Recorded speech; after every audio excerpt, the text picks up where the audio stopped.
Nah, kita coba bahas satu-satu. Kalau yang hitam ini kita bayangkan adalah kontaminan, gitu ya. Kontaminannya nih, yang eh, bahan organik ini, kontaminan ini. Nah, kontaminan ini pada saat di permukaan tanah kan pilihannya bisa menguap, gitu ya. Kalau bahannya mudah menguap atau volatil begitu, dia akan menguap. Tapi bisa saja dia ke bawah, gitu ya, terserap ke dalam tanah. Nah, ke dalam tanah itu bisa saja bahan kontaminan tadi itu diserap oleh bahan organik ini, diikat oleh bahan organik, karena bahan organik ini memiliki ikatan yang lebih kuat dibandingkan dengan eh, apa komponen tanah yang lain, dibandingkan dengan liat, dengan debu, pasir, apalagi gitu ya. Itu bahan organik ini paling kuat nih. Jadi dia akan lebih mudah untuk mengikat kontaminan begitu ya, akan diikat oleh bahan organik. Nah, itu yang pertama. Jadi yang pertama adalah kontaminan akan diikat oleh bahan organik. Kemudian yang kedua itu kontaminan itu akan menguap tadi ya, menguap. Akan menguap. Kalau dia mudah menguap ya dia akan menguap. Yang ketiga, kontaminan tadi akan diserap oleh tanaman. Ini akan diserap oleh tanaman. Nah, bisa saja nanti tanamannya itu akan, kalau tanamannya itu toleran terhadap kontaminan ini ya dia tidak akan terlalu terpengaruh begitu ya. Tapi kalau dia sangat peka terhadap kontaminan ini, nah ini akan terlihat pada perubahan di fisiologis tanamannya. Seperti sawit tadi yang di awal tadi saya jelaskan, itu ya karena sawit itu peka terhadap tadi pada saat ada hidrokarbon, sehingga hidrokarbonnya itu terserap dan menutupi pori-pori akar misalkan begitu ya, itu tidak bisa menyerap unsur-unsur hara yang lain. Meskipun diberi pupuk banyak gitu ya, itu tidak akan bisa diserap untuk jumlah yang cukup oleh tanaman gitu, karena tertutup oleh hidrokarbon tadi. Itu contohnya. Jadi yang ketiga tadi diserap oleh tanaman. Yang kelima, yang keempat ya, yang keempat itu diserap oleh ini, apa ini? Oleh clay, oleh liat atau fraksi liat, begitu ya. Kenapa hanya fraksi liat? Kenapa tidak fraksi yang lain, misalkan debu dan pasir? Nah, pasir dan debu itu sebetulnya juga bisa mengikat komponen ini, tetapi ikatannya sangat lemah, gitu ya. Ikatannya sangat lemah karena ya eh, karakteristik pasir dan debu itu ya tidak bisa mengikat eh, bahan lain begitu ya, begitu, termasuk air begitu, dia tidak bisa mengikat air. Kalau liat itu bisa mengikat banyak, bisa air, bisa termasuk kontaminan tadi ini diikat oleh liat ya. Nah, ke selanjutnya itu diikat oleh oksida, oksida. Jadi oksida itu tadi di dalam tanah tuh kan banyak-banyak oksida ya, banyak, misalkan NO2 begitu ya, atau CO2, atau oksida-oksida FeO2 misalkan. Oksida-oksida yang menjadi penyusun di komponen tanah kan banyak ya. Ada aluminium oksida gitu, ada silika, oksida silika begitu ya. Nah, itu akan mengikat komponen-komponen pencemar ini. Nah, kemudian ada juga yang di ini berikatan dengan mikroba. Jadi bahan kontaminan tadi itu dimanfaatkan oleh mikroba begitu ya. Nah, tapi tidak semua mikroba tentu bisa memanfaatkan ini begitu ya. Tapi salah satu mekanismenya yaitu bisa diini oleh mikroba. Nah, kemudian ada juga yang ikatannya terlepas begitu ya, yang terlepas atau kontaminannya itu terlepas, kemudian dia terpisah gitu ya. Nah, bisa saja setelah terpisah ini itu bisa saja dia menguap begitu ya, atau bisa saja dia berikatan juga dengan yang lain gitu. Nah, kemudian ada juga yang terbawa oleh air permukaan di sini. Ini biasanya yang terbawa oleh air permukaan ini pada saat dia belum masuk ke dalam tanah yang lebih dalam. masih di permukaan begitu, dia akan terbawa oleh runoff gitu ya, masuk ke sini. Bisa saja nanti diakumulasikannya di badan air yang berada di bagian bawah, bisa di sungai, bisa di situ, di danau begitu ya, begitu. Seperti tadi kasus eutrofikasi itu dari sini mekanismenya di sini gitu ya. Oke. Nah, yang terakhir adalah kontaminan tadi yang kemudian terbawa oleh air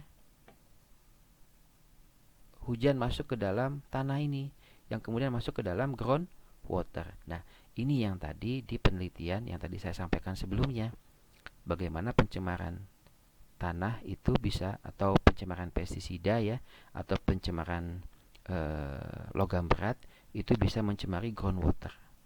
Itu bisa masuk ke dalam ini gitu ya. Itu karena terbawa oleh air hujan. Tetapi sekali lagi mekanisme ini sangat terkait dengan karakteristik tanah. Kalau tanahnya adalah tanah gambut misalkan, tahu kan ya tanah gambut, tanah dengan kandungan bahan organik tinggi, tentu yang banyak mengikat kontaminan pencemar tadi ya bahan organik begitu ya. Tapi mungkin kalau tanah-tanah yang kaya akan liat ya, nanti liatnya yang akan banyak begitu ya. Nah, karakteristik tanah seperti apa sih yang bisa melewatkan ini, melewatkan kontaminan sampai ke groundwater itu? Ya, karakteristik tanah yang kandungan pasirnya tinggi. Kenapa? Karena kalau pasirnya tinggi, otomatis kan liatnya sedikit, organiknya juga sedikit, sehingga dia tidak terikat oleh komponen atau fraksi tanah yang lain begitu ya. Tidak diikat oleh clay, tidak diikat oleh bahan organik, tidak diikat oleh oksida, tapi dia terbawa oleh air hujan masuk ke dalam. Nah, itu tanah berpasir atau kandungan pasirnya tinggi seperti itu. Gitu ya. Itu terkait dengan mekanisme ini. Jadi ini harap diingat, untuk mekanisme ini biasanya ini selalu saya tanyakan nanti di evaluasi ya, terkait dengan mekanisme tanah ini. Oke, next terkait dengan tipe-tipe pencemaran tanah. Nah, tipe-tipe pencemaran tanah ini terkait dengan bagaimana kemudian proses tanah itu menjadi tercemar begitu ya. Bisa karena dari irigasi. Nah, irigasi ini seperti tadi apa air yang dipergunakan untuk irigasi lahan pertanian itu berasal dari air yang tercemar misalkan seperti itu ya. Bisa saja irigasi dari air yang kandungan garamnya tinggi misalkan. Nah, kandungan garam tinggi ini bisa saja karena atau terjadi karena alami dan disengaja begitu ya. Alami itu maksudnya secara natural begitu ya. Karena banjir itu kan natural nih ya. Banjir banjir yang banyak menyebabkan salinitas tanah menjadi tinggi itu banjir karena apa? Banjir karena air laut. Pernah dengar enggak banjir rob misalkan, atau tsunami gitu ya. Itu menyebabkan tanah menjadi terairi oleh air laut ya, yang mengakibatkan kandungan garam dalam tanah menjadi tinggi gitu ya. Kemudian eh, erosi tanah. Nah, ini yang menyebabkan tanah menjadi tercemar atau produktivitasnya menjadi rendah karena tanah permukaan atau topsoilnya terbawa air oleh air permukaan begitu ya. Nah, ini juga salah satu tipe pencemaran tanah nih, proses terjadinya pencemaran tanah. Nah, kemudian hujan asam nih, hujan asam. Hujan asam itu mungkin kalian sudah tahu semua ya prosesnya. Bu Badriah mungkin sudah menyampaikan bagaimana mekanisme terjadinya hujan asam. Nah, hujan asam ini yang kemudian menyebabkan tanah menjadi kaya akan unsur-unsur nitrik sulfur begitu ya. Nitrat sulfur begitu. Dalam kondisi asam begitu ya. Nah, ini akan mencemari tanah. Biasanya itu tanahnya menjadi masam nanti, kandungan tanahnya pH tanahnya menjadi rendah begitu ya. Oke, nah kemudian bagaimana polutan di permukaan tanah itu sebetulnya gitu ya, atau mekanismenya bagaimana? Ini penjelasan dari yang tadi ini sebetulnya. Ini ya, yang ini. Nah, pada saat air permukaan atau pada saat ada polutan begitu ya. Tadi sudah disampaikan ya polutan. Ada yang tadi banyak mekanisme, ada berapa? 8 atau 9 begitu ya. Tapi secara garis besar seperti ini. Jadi polutan itu bisa berasal dari sini, dari pabrik ini ya. Pabrik ini yang kemudian dia mengeluarkan polusi udara yang kemudian dia turun kembali menjadi hujan asam gitu ya. Bisa saja kemudian pabrik ini mengeluarkan limbah yang kemudian dia mencemari tanah secara langsung gitu ya. Nah, kemudian ada juga yang kemudian dia terbawa oleh air hujan masuk ke dalam badan air ini. Ada yang kemudian terbawa oleh air hujan masuk ke dalam groundwater ini. Nah, secara garis besar mekanisme ini dibagi ke dalam 3. Jadi polutannya ini terbawa oleh air hujan atau presipitasi yang kemudian nanti terkumpul di badan air ini gitu ya. Nah, ini terkumpul di sini, itu yang pertama begitu ya. Yang kemudian yang kedua, polutan itu kalau volatil itu mudah menguap gitu, dia akan mudah evaporasi atau menguap begitu. Nah, bila tidak, kemudian dia akan masuk. Bila tidak, dia akan masuk ke dalam tanah yang lebih dalam gitu ya. Kalau tanahnya ini itu banyak pasirnya atau bahan organiknya rendah, maka tidak ada yang banyak mengikat di kedalaman sini begitu ya. Tidak bisa mengikat. Nah, sehingga dia akan masuk terus ke dalam bagian tanah yang lebih dalam dan akhirnya masuk ke dalam ground water di sini. Pada saat dia sudah melewati ini water table ini begitu ya. Jadi polutan yang masuk ke sini ini polutan yang tidak bisa diikat oleh komponen tanah yang ada di sini gitu ya. Ini kalau kandungannya cukup banyak, ini bahaya, ini groundwaternya begitu ya, bisa tercemar. Nah, contohnya ini misalkan bagaimana ini penelitian terkait dengan kontaminasi nitrat di groundwater di daerah pedesaan di Rajasthan, India begitu ya. Bagaimana kemudian pemberian pupuk yang berlebihan begitu ya. Kemudian itu menyebabkan terkontaminasinya groundwater. Ini, saya harap nanti kalian bisa membaca ini ya.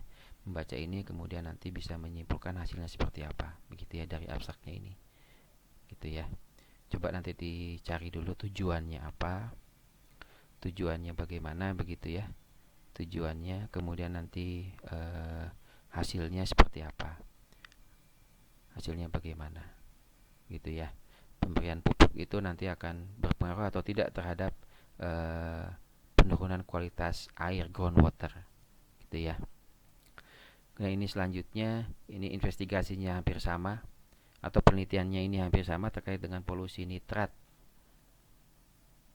yang terjadi karena pemberian pupuk yang berlebihan, tetapi ada sedikit perbedaan di sini.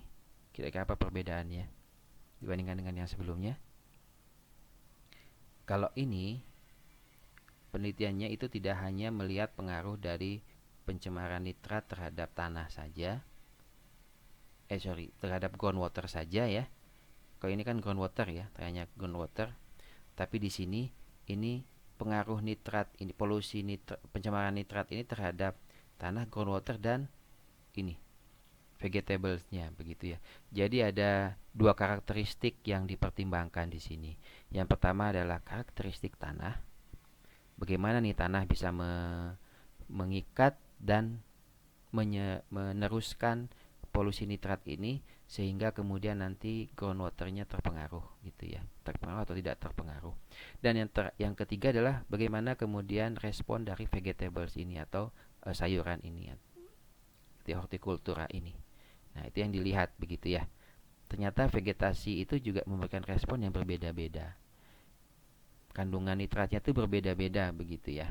Jadi konsentrasi nitrat itu tidak atau terdeteksi lebih tinggi pada beberapa tipe hortikultura gitu ya. Tapi di bagian lain itu atau jenis lain itu mungkin tidak terlalu signifikan gitu ya. Jadi berbeda-beda. Beda-beda, tapi bisa saja ini ketiga-tiganya tinggi begitu ya. Nanti kalian coba baca begitu ya. Seperti itu. Oke, nah kemudian apa dampaknya dari pencemaran tanah ini? Nah, yang pasti akan mempengaruhi atau berdampak terhadap kesehatan manusia. Bisa saja menyebabkan kanker ya. Kanker bisa menyebabkan disorder kelainan syaraf begitu ya.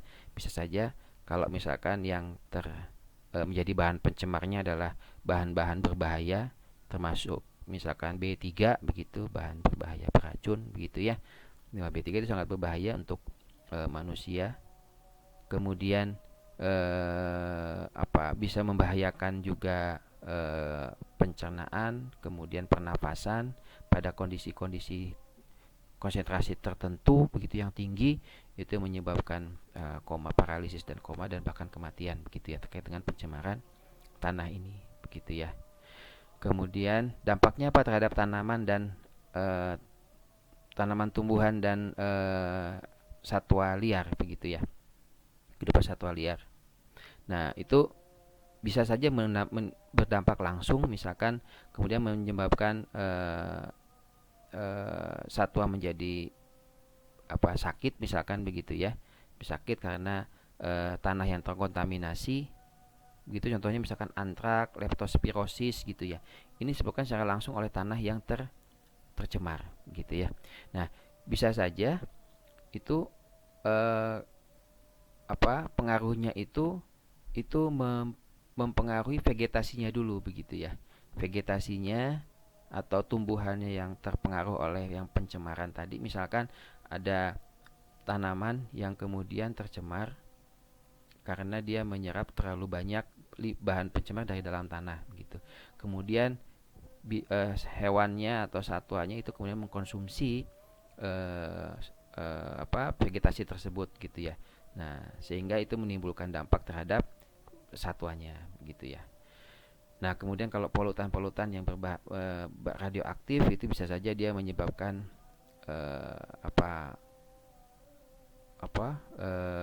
langsung mempengaruhi terhadap pertumbuhan dari tanaman begitu ya, dan juga kesuburannya. Nah, kemudian yang terakhir berdampak kepada ekonomi. Nah, kalau ekonomi mungkin terkait dengan pengelolaan limbah yang mencemari tanah tadi begitu ya. Itu karena tanah yang tercemar itu cukup sulit untuk dikembalikan lagi begitu ya. Cukup sulit untuk di recovery kembali begitu ya. Nah, sehingga perlu biaya yang cukup besar untuk dapat mengembalikan tanah atau memperbaiki kualitas tanah. Nah, terkait dengan bagaimana pengelolaan pencemaran tanah pada tanah-tanah yang tercemar begitu, itu nanti akan kita bahas pada pertemuan selanjutnya. Baik, mungkin seperti itu yang dapat saya sampaikan. Jadi mudah-mudahan ini menjadi tambahan pengetahuan bagi kalian semua, bisa ada kaitannya tadi dengan apa yang saya sampaikan di awal, di yang di short movie dari FAO tadi ya. Mudah-mudahan bisa menjadi tambahan pengetahuan juga kenapa pencemaran tanah itu cukup penting begitu ya untuk kita pelajari. Nah, mungkin ini juga yang bagus juga nanti untuk kalian baca, bagaimana inovasi-inovasi atau aksi-aksi inovasi yang terkait dengan pencemaran tanah begitu ya. Jadi ada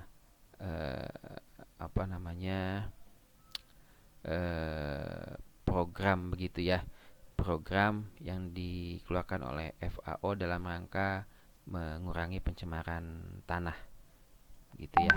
Nah, nanti kalian coba akses ini. Jadi beberapa inovasi yang telah dilakukan oleh beberapa negara terkait dengan pengurangan pencemaran tanah gitu ya. Baik, mungkin sampai di sini untuk pertemuan kali ini. Terima kasih atas perhatiannya. Nanti akan saya sampaikan kuis ya. Kuis nanti kalian jawab melalui form yang akan saya sediakan. Baik, terima kasih. Assalamualaikum warahmatullahi wabarakatuh.